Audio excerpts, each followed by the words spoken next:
There's nothing you need to do right now. You don't need to focus. You don't need to follow every word. Just allow your thoughts to slow down. This story is gentle. It won't ask anything from you. And if you fall asleep before it ends, that's exactly how it's meant to be. Before time, there was no beginning. There was no light or darkness in the sense familiar to us. There was no good or evil, because choice did not exist. The world spoken of in ancient texts was not a space but a state. Not a place, but an order. Everything existed simultaneously, without past or future. And in this order, angels were not beings with wings and faces. They were principles, laws, formulas of existence. An angel did not ask. An angel carried out.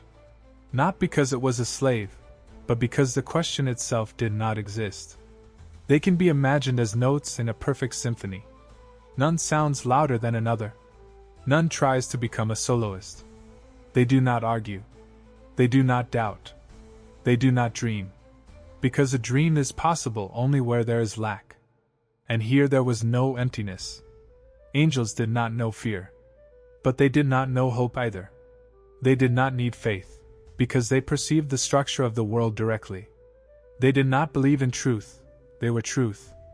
Every action they took was a continuation of a design that required no explanations. Humans often think that perfection is paradise. But perfection is silence. In that world there were no questions of why. There was only, this is so. And it was precisely within this flawless harmony that the first tension was hidden. Because an order deprived of the possibility to change will, sooner or later, begin to press. And when everything is perfect, any deviation becomes a catastrophe. Even a thought. It was there, in the world before time, where nothing new should have arisen, that an almost imperceptible crack appeared for the first time. Not rebellion. Not sin. But something far more dangerous. Self-awareness. Order did not arise by chance. It was the very essence of being. Ancient texts speak of the hierarchy of angels not as a ladder of power, but as a system for distributing meaning. Each level reflected not status, but a degree of closeness to the source. The closer to the beginning of all things, the less form there was and the more pure principle. The higher did not rule the lower. They set the direction. Seraphim were not warriors. They were burning. Cherubim did not guard gates. They were knowledge of the boundary. Thrones did not judge. They held the stability of the world so that it would not fall apart from its own greatness. This was not a world of commands, but a world of correspondence. Each knew their place, because otherwise they simply could not exist. But it is precisely here that the paradox is hidden. Hierarchy implies difference. Even if no one strives upward, the difference itself already exists. And where there is difference, sooner or later a question appears. Even if it is not formed in words, why am I here and not there? Why do I see more than another? Why is the source so close and yet so unreachable? Angels did not envy. Envy requires the desire to take away. But they began to distinguish. And distinction is the first step toward awareness of oneself as separate. Order was not held together by fear or punishment. It was held together by harmony. But harmony is fragile. It does not need an enemy. It is enough that in the silence, someone hears their own voice for the first time. And when an angel begins to distinguish not only the structure of the world, but also their own place within it, hierarchy ceases to be just light. It becomes a mirror. Freedom is a strange word for a world without time. It was neither a gift nor a right. It simply did not exist. And yet the first cracks in perfection began precisely here, in the possibility of choice that had not yet manifested. Angels were perfect, but their perfection could not contain infinite knowledge of themselves. They knew everything about the world, but they did not know what it meant to be separate. And this not knowing gradually pulled behind it a thought. What if? This thought was not a sin. It was an experiment. The first glance inward, the first whisper. Can I? Nothing teaches courage like the realization that no one is watching and no one is judging. In the world before the fall, no one could judge. And yet the very fact of becoming aware of choice gave rise to a sense of freedom, and with it, anxiety. Freedom is not a decision. It is a question. And the moment an angel asked the question, order ceased to be absolutely perfect. It became tension. Invisible, but perceptible. A subtle vibration passing through light and form, through the music of the world. This vibration was a harbinger of the future. A harbinger of the moment when an angel would become not only a principle, but a personality. A personality with will. And with will comes responsibility. And with will comes danger. A world that had never had enemies had already begun preparing for its first war. It was precisely this small, almost imperceptible crack, born of a free thought, that set in motion a chain of events never recorded in sacred texts. Angels first saw themselves not as parts of an order, but as separate entities. And for the first time they felt the desire not only to serve, but to understand. The first to sense this was the one who would later be called Lucifer. Not as the fallen, but as an explorer. He did not rebel against the law. He simply looked beyond its boundaries. He looked where no one had dared to look. The inner light he possessed became too great to remain within familiar harmony. And this energy, shining brighter than the rest, created a wave. A wave of differences, a wave of questions, a wave of doubts that could no longer be stopped. Order sensed a threat. But order could not yet punish. It had nothing to give in response. All that existed was silence. Silence and the growing thought. What if we can do more than we are allowed? It was at this moment that the world before time began to crack. Not like lightning, not like thunder, but quietly, almost imperceptibly, like a fissure in a crystal that had preserved light for ages. From that moment on, nothing could ever be the same. Not even the angels. The first doubts were not the voice of rebellion. They were whispers of curiosity, eternally alive where the light is too bright. Angels began to distinguish not only the world, but themselves within it. And this distinction became the fine line between service and will. Service is when your essence dissolves into order, when every step is predetermined by harmony. Will is when you begin to ask the question, can I act otherwise? One did not exclude the other, but neither could fully coexist. It was here that choice was born. The very choice that would later give rise to the fallen. The one that has no answers. The one that tears the soul from silence. The light seemed to split. Not outwardly, but within. Without breaking the beauty of the world, yet changing its perception. Angels began to see that order is not only law, but a test. A test for those capable of awareness. And this awareness is the first step toward freedom, one that can no longer be undone. He who has recognized himself can never return to complete obedience. He knows that there is something beyond order, and this knowledge, like a shadow, follows every action. The fine line became a bridge. A bridge between the light that still held and the darkness that did not yet exist. And it is here that the story begins, the story no one will tell openly.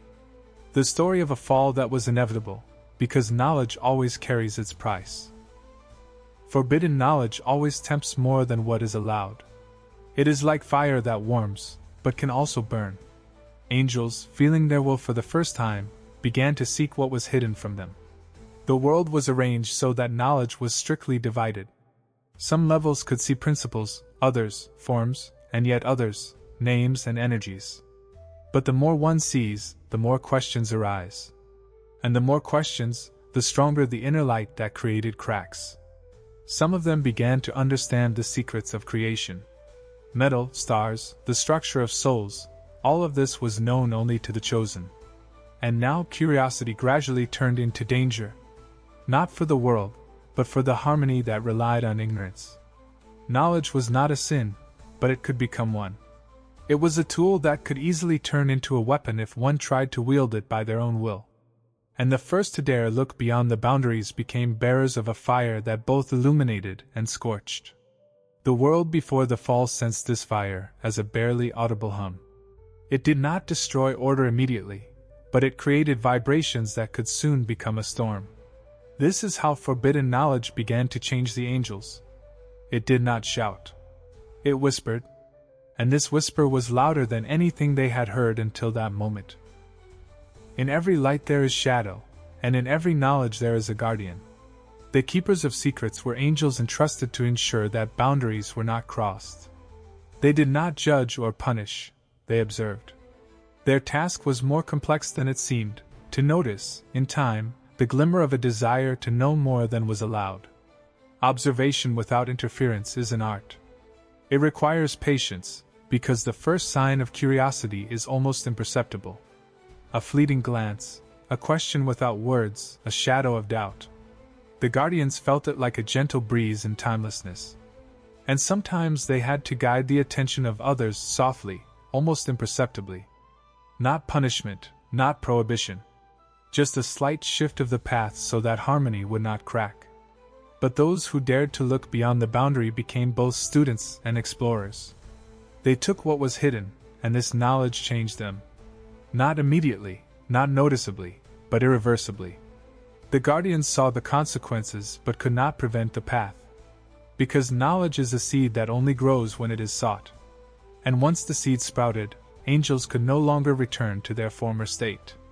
This is how the first line of the fallen was born, not from malice, not from rebellion, but from the desire to understand what was meant only for those who stood above. Some angels began guiding those ready for knowledge through hidden truths.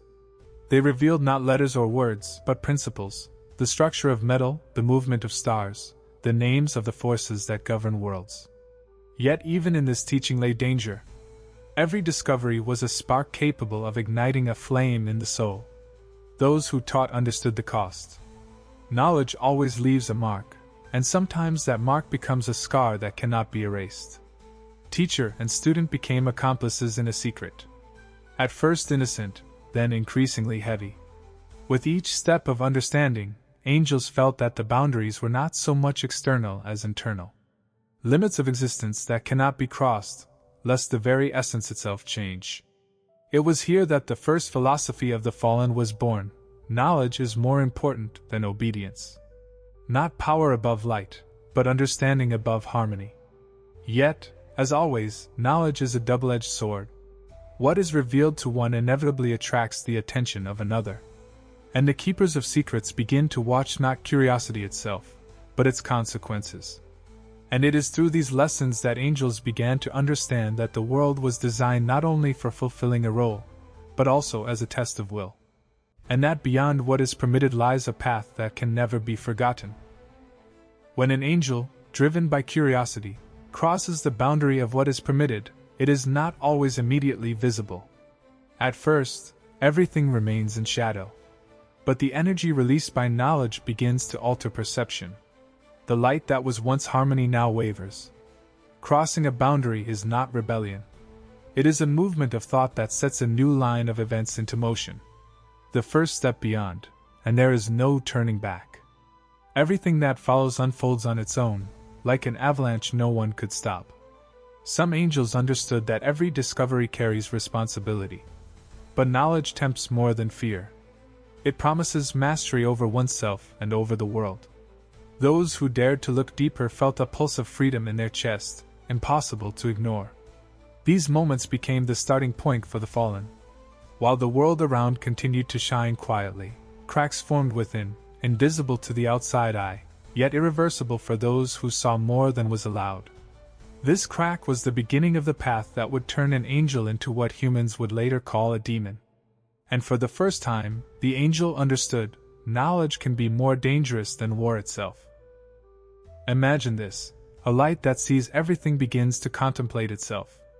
And this thought quietly, almost imperceptibly, stretches the boundaries of the world. Anyone reading these lines already feels the whisper of forbidden knowledge.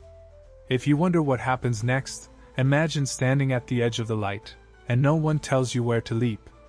A comment is not just a pause, it is an invitation into the mystery. Consider, what if you could look where no one else dares?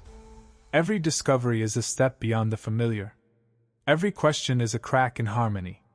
And it is this whisper, quiet and unnoticed, that becomes the key to understanding the fallen angels. The world before the fall relied on silence and obedience. But the whisper of knowledge began to create an echo. And even if it is still faint, that echo will be heard across centuries, through legends, through stories of the fallen and of demons. A small like to this whisper is a quiet acknowledgement that you are ready to listen, for only those who hear can understand what comes next. The fall of the angels did not happen suddenly. There was no flash, no thunder, no cry. It was gradual, like a sunset, when the light does not vanish instantly but slowly gives way to shadow. Those who dared to cross the boundaries began to feel the weight of choice. Every action now carried consequences that could not be ignored. They saw the structure of the world, but could no longer remain a part of it. The light that was their essence became both shield and weapon. It revealed truth, but also exposed their own flaws. And the stronger the radiance, the more sharply the sense of division emerged. The fall is not punishment. It is the inevitability for those who dared to know too much. Not rebellion, but the logical outcome of a path that began with the first question. What if? It was this knowledge that became the point of no return. Every angel who dared to look beyond the boundary could no longer return to the silence of harmony. Their light became different, bright yet dangerous, the light of the fallen. Before becoming a symbol of rebellion, he was simply an angel, one of the brightest. The light-bearer was not an enemy, but a pioneer. His name had not yet carried the weight of the fall. It was a promise of knowledge and freedom. Lucifer saw not only the world, but the boundaries that no one dared to cross. He felt an inner power and at the same time understood the cost of that power. His light was stronger than the others, and it drew attention and admiration, as well as unease. He did not rebel out of malice, nor did he wish for destruction. He sought understanding. He asked questions that no one wanted to hear answers to. And each answer revealed new boundaries, new possibilities, which gradually separated him from the rest.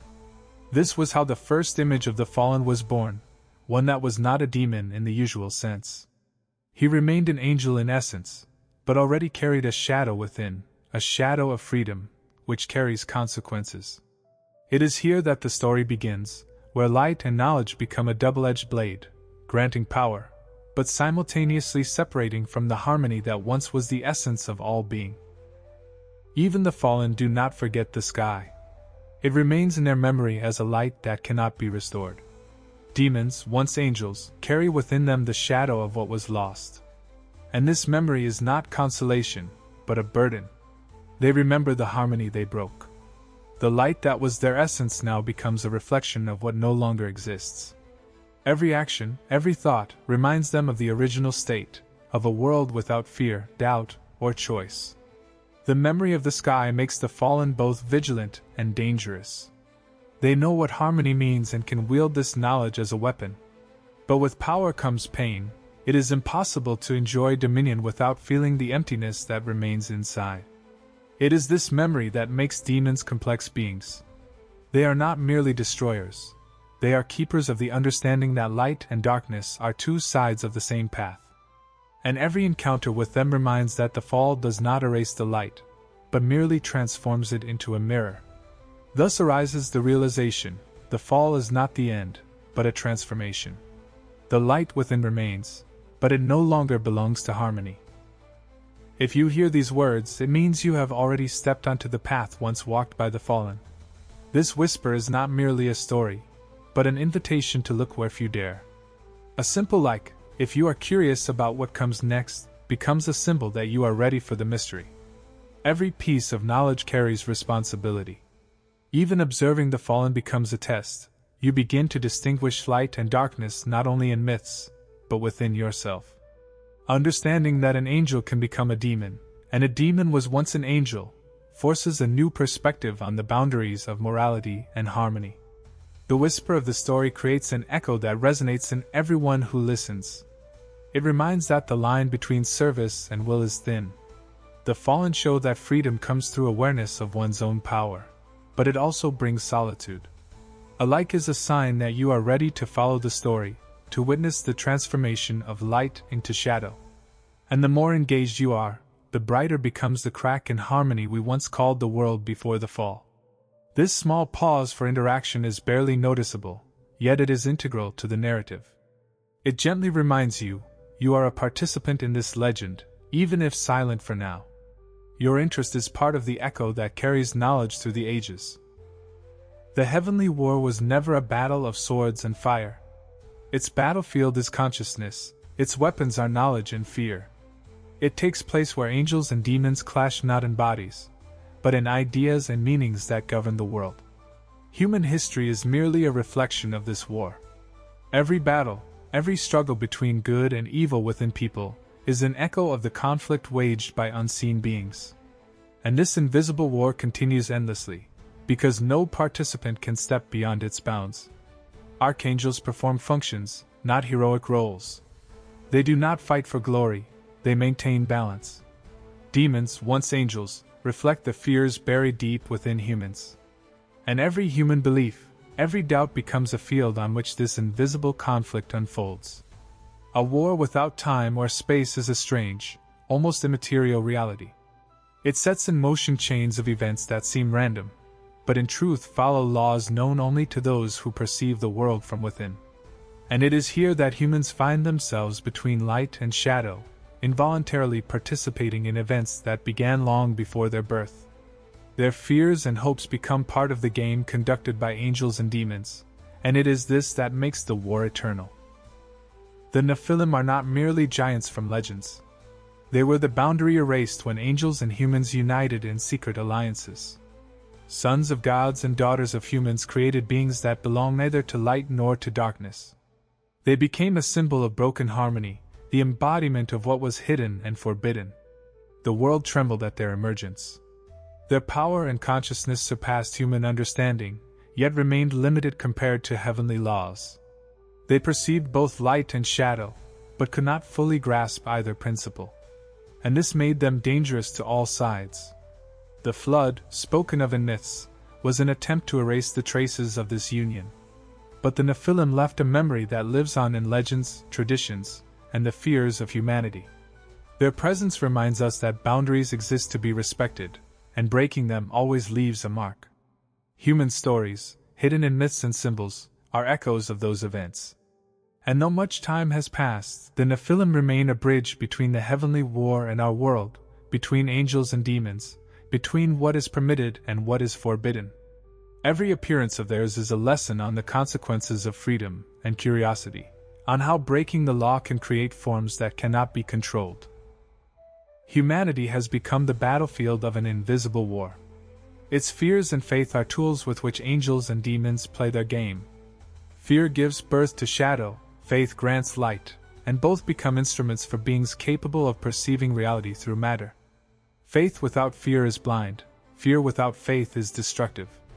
Between them lies a point of balance, but it is fragile, like crystal. Every human choice, every prayer or doubt, reflects upon this delicate harmony, influencing the unseen forces that surround us. It is here that understanding emerges. The heavenly war is not a battle of swords, but a struggle of ideas, emotions, and perceptions. Every person is a participant in this struggle, even if unaware of it. Their heart becomes the battlefield, their thoughts both tools and shield. Fear and faith are weapons that cannot be fully wielded. They can only be understood and used with caution. Those who grasp this law can see more than mere mortals and comprehend the game played beyond the world they perceive. It is here, between light and shadow, between angels and demons, that the awareness of the profound connection of all existence arises. Humanity, its thoughts and feelings, becomes part of an ancient story in which there is no simple victory. And then comes the moment when battles fall silent, even though the war never ends. Silence does not mean peace, it merely allows the echo of past events to be heard. Light and shadow remain, but their movements grow almost imperceptible, like the world's breath after a storm. The fallen continue to exist alongside those who remain in harmony. They remember the sky they lost, and every action they take reflects past knowledge and choice. Demons carry light within them, but that light no longer belongs to harmony. It has become both a tool and a reminder that freedom is always bound to consequences. Humans, observing and feeling, gradually realize that the war is not only the story of angels and demons. It lives within us. Fear, faith, curiosity, They are all part of an endless game that continues beyond time and space. And now, as you hear these words, you yourself stand at the border of light and shadow. The quiet whisper of knowledge reminds you that every decision leaves a trace. Farewell here is not the end. It is an invitation to reflect, to look deeper, and to hear what lies between the lines of history, where myth and reality merge into one. If you have reached this point, subscribe to continue exploring the mysteries carried by angels, demons, and ancient knowledge, and keep witnessing the story that never ends.